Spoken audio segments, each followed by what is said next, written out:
आती है आपको? फेफड़े से आती है। तो कंधे अगर ड्रॉप है, आपके नीचे गिरे हुए हैं, तो फेफड़ों पे दबाव है या फेफड़े खुले हुए हैं? और हमने जब हाथ ऊपर करा तो डायफ्राम नीचे खिंच गया और कंधे ऊपर चले गए, तो क्या हो गया? ये जो हमारा लंग्स है, अपर मिडिल लोअर, पूरा खुल गया। तो श्वास ज्यादा आएगा या कम आएगा? इजी आएगा। तो यही सिद्धांत योग का काम करता है। आप इसी पे बात करेंगे। अब आप आराम से उत्कटासन में बैठ जाइए,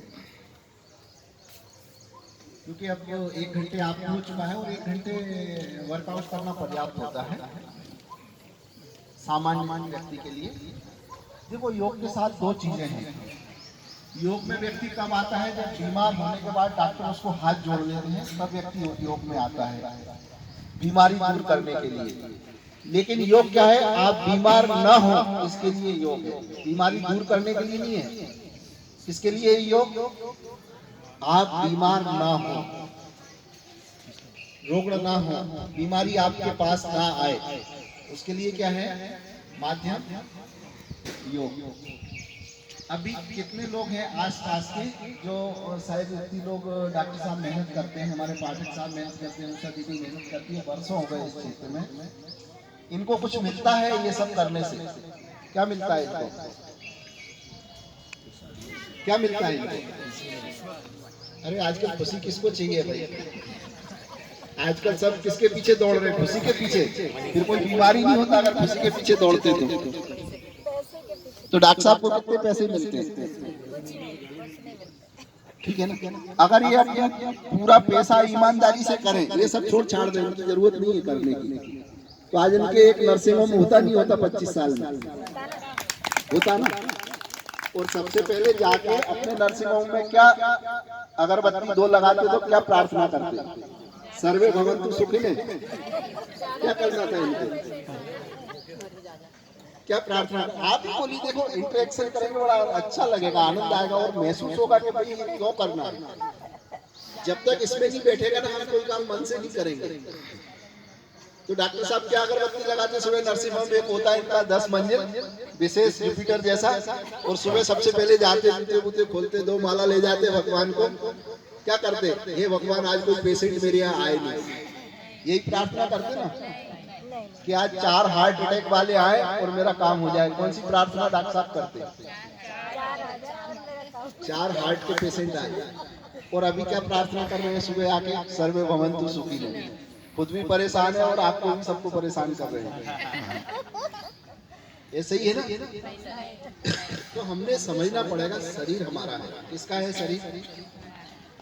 तो स्वास्थ्य इसको देने की जवाबदारी किसकी है? हमारी है। आपके अंदर ही स्वास्थ्य रहने का गुण मौजूद है, जो आपकी इम्यूनिटी है। क्या है? इम्यूनिटी। इम्यूनिटी डेवलप कब होगी? कब होगी? अपने आप हो जाएगी?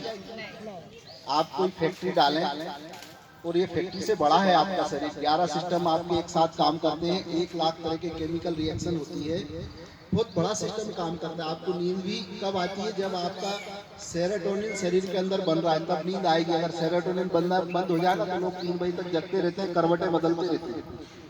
मालूम है आपको? नहीं मालूम? यही तो दिक्कत है कि हमको शाहरुख खान के बच्चे का नाम मालूम है। क्या है उसके बच्चे का नाम? और शरीर के अंदर सेरोटोनिन क्या होता है, मेलाटोनिन क्या होता है, डोपामाइन क्या होता है, कैसे बनता है, ऑक्सीटोसिन क्या होता है, एंडोर्फिन कैसे बनता है? कभी देखा आपने बना के? या अच्छा, हम हार्ट की बात करते हैं, 2 कोलेस्ट्रॉल सबको मालूम है, एलडीएल एचडीएल, अच्छा और बुरा, हिंदी में अगर बोले मालूम है ना सबको? अच्छा कोलेस्ट्रॉल और बुरा कोलेस्ट्रॉल, बुरे के नाम से घबरा जाते हैं। अच्छा कोलेस्ट्रॉल एचडीएल, हाई डेंसिटी लो प्रोटीन, ये किसी दवा से बन सकता है? डॉक्टर साहब को पूछिए, कोई दवा ऐसी है विश्व में जो एचडीएल आपको बढ़ा दे? फिर क्या है? एक्सरसाइज, योग और आपकी मेहनत, जो हम चलते हैं फिरते हैं, उससे एचडीएल इंक्रीज होता है। तो फिर आप दवा के भरोसे क्यों बैठे रहते? क्यों बैठते? दवा कभी भी व्यक्ति को स्वास्थ्य दे ही नहीं सकती। कोई सी भी दवा हो, वो केमिकल है, साल्ट है, वो स्वास्थ्य आपको दे ही नहीं सकती। वो क्या करेगी? उसको रोक देगी। जैसे अभी हमने क्या करा, नीचे आप बैठे हैं, इसके नीचे क्या करा, आसन क्यों लगाया, नीचे की मिट्टी आपके ऊपर ना आए इसलिए आपने क्या करा, उसके ऊपर आसन बिछा दिया। अभी देखिए आसन के ऊपर कुछ है, अभी मैं क्या करूंगा, मेरे को और अच्छी जगह चाहिए, एक आसन इसके ऊपर और डाल दूंगा, मतलब डोज बढ़ गई दवा की। पहले डायबिटीज हुआ, मैंने आपको एक डोज दी, रुक गया, अब क्या हुआ, साल भर हो गया, डोज फिर बढ़ाई, तो एक क्या करा मैंने, एक लेयर और बढ़ा दी, मीन्स अभी आप जो पॉइंट ले रहे थे उसको 10 पॉइंट कर दिया।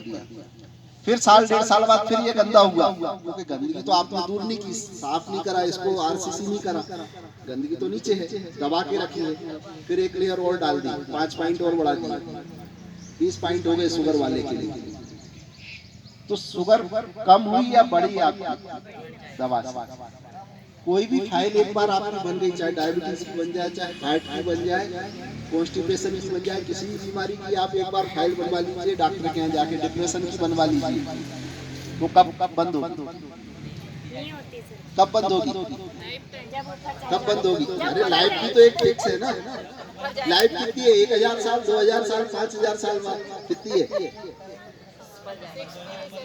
अपन बंद, फाइल बंद, घर वाले भी फेंकते हैं कि बोलो फेंको। और योग में क्या होता है, अगर किसी को डायबिटीज हुई, व्यक्ति आ गया, क्या होगा उसका, फाइल तो बनती नहीं, डॉक्टर साहब बनाते नहीं, कोई पर्चा बनाए आपके, एक भी बनाएगा किसी ने पर्चा कि आज ये आए, इनको ये बीमारी है, योग में फाइल बनती नहीं है। तो ये इसको पहले दिमाग में बिठा लीजिए आप। अभी हमने एक रिसर्च किया था NIN पूना के साथ में, जो गवर्नमेंट ऑफ इंडिया का, अभी हमारी 3 दिन की बहुत बड़ी वर्कशॉप थी, जिसमें हमने मध्य प्रदेश से एक नेचुरोपैथ को जो वरिष्ठ थे उनको बुलाया था, 3 दिन का वर्कशॉप रखा था, और वहाँ से 3 हमारे साइंटिस्ट आए थे। डॉक्टर साहब को शायद समय नहीं मिला था, मैंने इन्वाइट करा था, तो किसी कारण से आ नहीं पाई सर। तो उसमें एक चीज आई थी, ये जो डायबिटीज वालों को हम बोलते हैं घूमो, और हार्ट वालों को घूमिए, तो फिर घूमने के बाद फर्क क्यों नहीं आ रहा है व्यक्ति को? भाई मैं घूम भी रहा हूँ, मेरे को फर्क नहीं आ रहा है। होता क्या है, शरीर ने अब इसको एडॉप्ट कर लिया। जैसे आपने देखा होगा, किसान दिन भर खेत में काम करता है, लेकिन वो बीमारी से दूर नहीं हो पाता, क्योंकि उसके शरीर ने उसको एडॉप्ट कर लिया। अब उसको क्रॉस करना है आपने, इसको क्रॉस करना है, जो एक बॉर्डर लाइन बनी, हमारी सर्केडियन रिदम ने उसको एक्सेप्ट कर लिया, उस लाइन को आपने क्रॉस करना है। तो वहाँ जो आप घूम रहे हैं, अब वो आपके काम नहीं आने वाला है, आप घूमे या न घूमे, उसकी इंटेंसिटी आपको बढ़ाना है। मतलब जो घूमने से तो फिर क्या करना है, आपको रनिंग करना है, मींस उसको क्रॉस करना है उस बॉर्डर लाइन को, तब फिर इफेक्ट आएंगे। और तीसरी एक जो रिसर्च आई अभी नई, कि भाई 20 साल में हार्ट अटैक क्यों आ रहा है, 30 साल में क्यों आ रहा है, 40 साल में क्यों आ रहा है। जब ये देखा गया ब्लड में, उसके DNA को क्रॉस किया गया, अंदर देखा गया कि आप आज से, अगर मैं बड़ा अच्छा सा बोलूँ, 5 साल के बच्चा कितना बड़ा हो जाता है, वो कितने बड़े के बराबर काम करता है। आज 25 साल 30 साल पहले चले जाइए, जब 5 साल का बच्चा देखिए और आज के 5 साल के बच्चे को देखिए, दोनों को फर्क को देखिए, वो कितना डेवलप हो गया, आज कितना डेवलप हो गया। देखिए थोड़ा सा बात करेंगे, अच्छा लगेगा। आज का 5 साल का बच्चा क्या कर रहा है, मोबाइल चला रहा है, धड़ल्ले से बोलता है, उसको कोई डर नहीं है। जब हम शाम को टीवी खोलते हैं ना, तो 5 साल का बच्चा ऐसे बात करता है जैसे पाठक साहब बात नहीं कर सकते। तो जब उसके DNA को देखा गया, तो उसमें क्या पाया गया, इसकी उम्र तो 5 नहीं है, 50 हो चुकी है। कितनी हो चुकी है? और जो 20 साल का था, उसकी कितनी हो गई है? 80 साल। उसको मरने का समय तो आ ही गया, हार्ट अटैक हो गया, तो क्या हो गया भाई, वो 80 साल का हो चुका है, अब उसको मर नहीं है। तो आप गहराइयों पे जाइए। आज की डेट में अगर देखेंगे, तो भारत में सबसे ज्यादा हार्ट के पेशेंट है, और सबसे ज्यादा ऑपरेशन भारत में ही होते हैं। चाइना में इतने नहीं होते, हमारे से ज्यादा चाइना की आबादी है, क्योंकि यह डॉक्टर भी नहीं चाहता है कि आपको बताया जाए कि हार्ट की रोकथाम कैसे करना है, आपको स्वस्थ। वो तो बोलता है, आ जाओ स्टेंट डाल देता हूँ। पाठक साहब तो भुगते हुए खोल के ही रखता है, पहले एंजियोग्राफी करी तो खोल के ही रखेगा, बोला साहब खुला हुआ है, अभी डाला देता हूँ, नहीं तो कल आपका भरोसा नहीं है, बचे के दिन बचे। 5 साल से चल रहे थे, तब तक भरोसा था, अब 5 दिन में भरोसा नहीं है। और आप उसको ऐसा बोल दीजिए, साहब मेरे पास पैसे नहीं है, 6 महीने बाद ले लीजिएगा, आप अभी डाल दें, क्या करेगा? बोला नहीं यार, पैसे इकट्ठे कर लो, महीने के बाद आ जाना। यूँ तो आज मरने वाले थे, अब 1 महीने मरेंगे नहीं आप। ये फैक्ट बोल रहा हूँ मैं, मेडिकल लाइन का, डॉक्टर साहब समझ गए। ये बिल्कुल फैक्ट है। कहीं ना कहीं हमें इसको उबारने के लिए, बीमार ना हो उसके लिए क्या है,